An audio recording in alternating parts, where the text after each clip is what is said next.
할렐루야. 한 주 동안 이 강풍 속에서도 새벽을 깨우고 또 이 기도의 자리에 나오신 여러분들과 또 비록 이 자리에 나오지 못했지만 동일한 시간에 집에서 기도하시는 우리 성도님들이 계실 줄 압니다. 하나님께서 우리의 기도를 다 들으시고 반드시 응답해 주실 줄로 믿습니다. 새벽은 거룩한 시간입니다.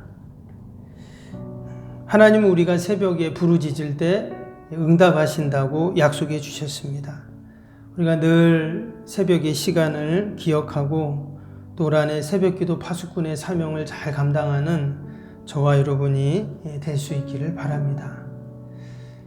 한 주 동안 하니까 좀 너무 아쉽다 하는 마음이 듭니다. 그렇죠?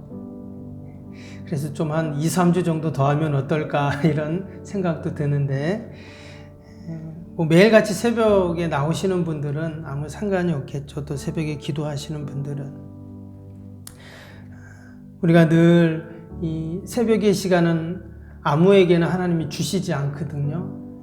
특별히 기도의 사람들에게 또 하나님이 사랑하는 우리 사람들에게 이 새벽의 시간을 주십니다.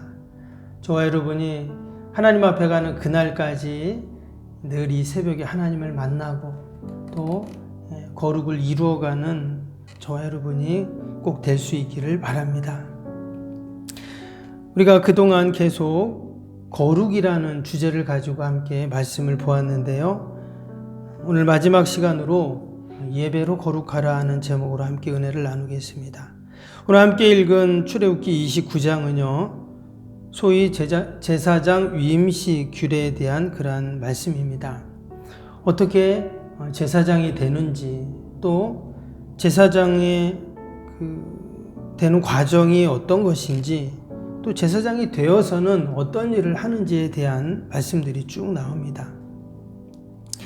오늘 말씀을 우리가 다 읽진 않았는데요. 당시 제사장이 되는 과정과 그 내용들을 보면 상당히 복잡하고 어려웠다는 것을 알 수가 있습니다. 일단 아무나 제사장이 될 수 없죠. 오직 아론의 자손들만 제사장이 될 수가 있고 또 나중에는 이제 레위 지파에서도 제사장이 이제 나오게 됩니다.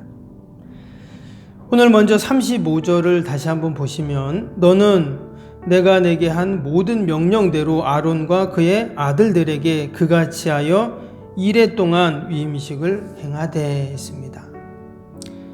제사장이 되기 위한 모든 이 과정들을 7일 동안 지속하라 이런 말씀이죠.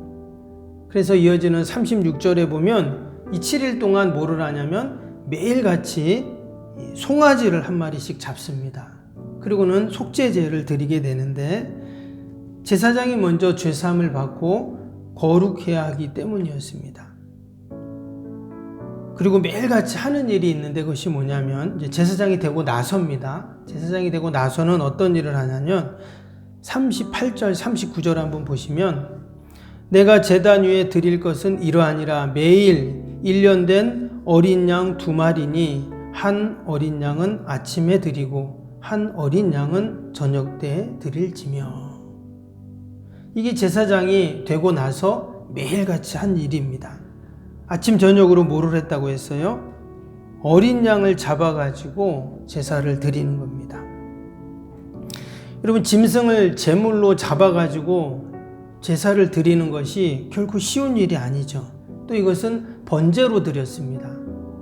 번제라는 것은 우리가 아는 것처럼 그냥 태워서 드리는 것이 아니라 짐승을 잡아서 피를 다 빼가지고 또 그 가죽을 벗기고 내장을 다 꺼내서 또 온 몸에 칼집을 내서 그렇게 태워 드리는 게 번제인데 여러분 아무리 짐승이라고 해도 이렇게 하는 건 너무 끔찍한 일이죠. 말만 들어도 끔찍한데 실제로 눈앞에서 이런 광경이 벌어지고 또 자신이 그 짐승을 그렇게 잡아가지고 드린다는 것은 너무나 무시무시한 일입니다. 아마 비유가 약하거나 또는 웬만한 심장이 약한 사람은 제사장이 될 수도 없었을 겁니다. 그런데 이런 일을 오늘 39절에 보면 아침에 드리고 저녁에 드리고 매일같이 2번씩 이런 일을 해야 됐다는 것이죠. 왜 이처럼 복잡하고 어렵고 무시무시한 제사를 매일같이 드려야 할까요? 그 이유는 오직 하나입니다. 거룩을 위해서예요. 출애굽기 19장 6절에 보면 하나님이 이스라엘 백성들을 출애굽시키고 그들을 시내산으로 그들을 데리고 오십니다. 거기서 율법을 주시죠. 근데 그때 하나님께서 모세를 통해서 하신 말씀이 있습니다. 출애굽기 19장 6절에 뭐라 하셨냐면 너희가 내게 대하여 제사장 나라가 되며 거룩한 백성이 되리라. 너는 이 말을 이스라엘 자손에게 전할지니라. 하나님께서 이스라엘 백성들을 출애굽시키신 이유가 있다는 거예요. 다른 말로 하면 하나님이 우리를 하나님의 자녀로 택하셔서 구원 백성으로 삼아주신 이유가 있다는 거예요. 그 이유가 뭐냐?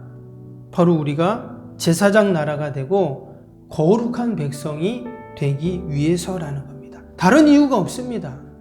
하나님이 우리를 택하신 이유는 거룩한 백성이 되게 하기 위해서예요.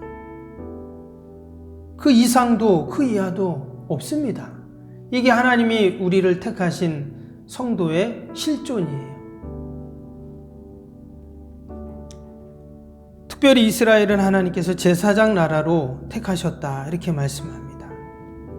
이것은 1차적으로는 제사의 업무를 감당하는 제사장 규례에 대한 말씀이기도 하지만 다른 한편으로는 하나님의 택한 백성들의 이야기입니다. 내가 거룩하니 너희도 거룩하라. 하나님 말씀하셨죠. 그냥 우리를 보고 니네 거룩하게 살아라 이렇게 말씀하신 것이 아니라 하나님은 내가 거룩하니 너희도 거룩하라 하시면서 그 거룩의 방법을 쭉 가르쳐 주셨습니다. 그리고 오늘 이 출애굽기 29장에 구약의 제사법을 통해서 우리에게 그 거룩을 이루어가는 방법을 말씀하고 계십니다. 오늘 29장 다 읽진 않았지만 1절부터 마지막 절까지 보면 거룩이라는 단어가 무려 16번 나옵니다. 그리고 오늘 37절에 보면은요, 한 절에 거룩이 3번이나 나와요. 37절 다시 보시면 너는 이레 동안 제단을 위하여 속죄하여 거룩하게 하라. 그리하면 지극히 거룩한 제단이 되리니 제단에 접촉하는 모든 것이 거룩하리라. 이것은 제사장들에게만 하신 말씀이 아니라 말씀드린 것처럼 우리 모든 하나님의 택한 백성들을 향한 하나님의 바람이죠. 왜 하나님은 우리가 거룩하기를 원하시는가? 그 이유는 하나님의 형상대로 지음받은 우리들과 하나님은 교제하기 위해서입니다. 온전히 거룩하신 그 하나님과 죄인된 우리가 결코 만날 수가 없는데, 여러분 거룩한 하나님과 죄인이 만나면 어떤 일이 생길까요?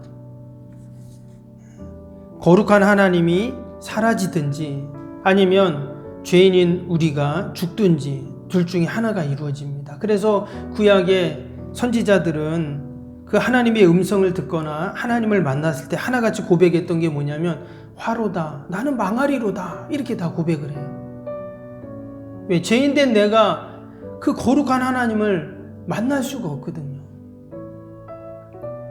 그래서 하나님께서는 거룩한 하나님이 죄인된 인간을 만나 주실 수 있는 통로를 만들어 주셨는데 그게 바로 구약의 제사법인 겁니다. 아무 흠도 없고 또 점도 없는 짐승을 잡아서 대신 그 죄를 정가시켜서 죽이면 내 죄가 다 사라지기 때문에 이것을 이제 대속제사라고 하죠.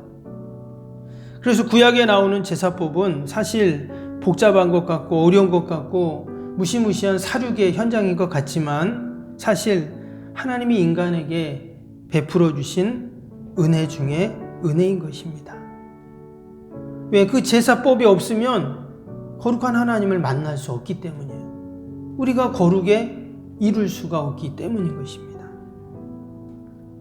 그런데 이제 우리는 유대인들처럼 그 구약의 제사를 드릴 필요가 없죠. 다른 말로 하면 거룩을 위해서 제사를 드릴 필요가 없다는 것입니다. 왜냐? 우리 주님께서 완전한 제사인 십자가 사건을 통해서 우리가 하나님을 만날 수 있는 통로를 만들어 주셨기 때문인 줄 믿습니다. 할렐루야. 우리는 더 이상 짐승을 키워가지고 그 짐승을 잡아서 하나님을 만날 그러한 방법을 사용할 필요가 없습니다. 하나님의 아들이신 예수님께서 친히 우리의 모든 죄를 다 뒤집어 쓰시고 십자가에서 희생제물이 되셔서 이제 우리는 거룩한 하나님을 담대히 만날 수 있는 은혜를 누리게 되었기 때문입니다. 우리가 늘 이 은혜를 누리는 것을 감사하고 내가 하나님의 거룩한 백성이고 거룩한 자녀임을 우리가 기억해야 할 줄로 믿습니다.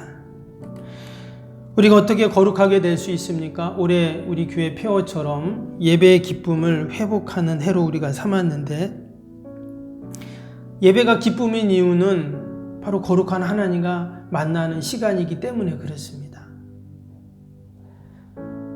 그 시간을 통해 하나님을 만나고 하나님과 교제하고, 그리고 우리의 인생의 모든 문제들이 예배의 시간을 통해서 해결되기 때문에 여러분, 그 예배가 기쁨입니다.